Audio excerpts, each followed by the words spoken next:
No siin saalis me oleme viimastel aastatel näinud palju sõnavõtte, kuulnud, võtnud siin ise avaldusi vastu agressorriigi, Vene riigi suhtes.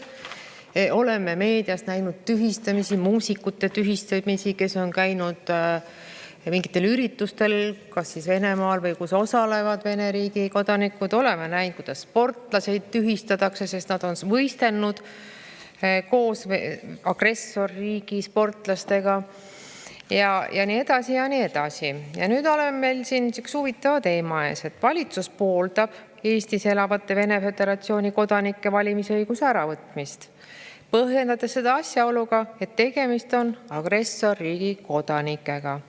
Aga samal ajal eraldab seesama valitsus igal aastal vahendeid venekeelse Delfi toetamiseks, mille peatoimetaja muuseas Andrei Šumakov on Vene Föderatsiooni kodanik. Samuti on avalik-õigusliku ETV+ peatoimetajal Ekaterina Taklajal Vene kodakondsus.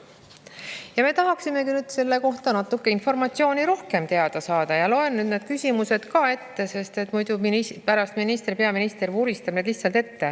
Kõigepealt me soovime teada sellist asja, et millega te põhjendate olukorda, kus riik rahastab meediaväljaandeid, mida juhivad Venemaa kodanikud, kusjuures tegemist on riigiga, mis on Eestis ametlikult terroristlikuks riigiks tunnistatud. Siis soovime teada, et olete väljendanud seisukohta, et Eestis elavate Vene Föderatsiooni kodanike osalemine valimistel on Eestile julgeolekuoht.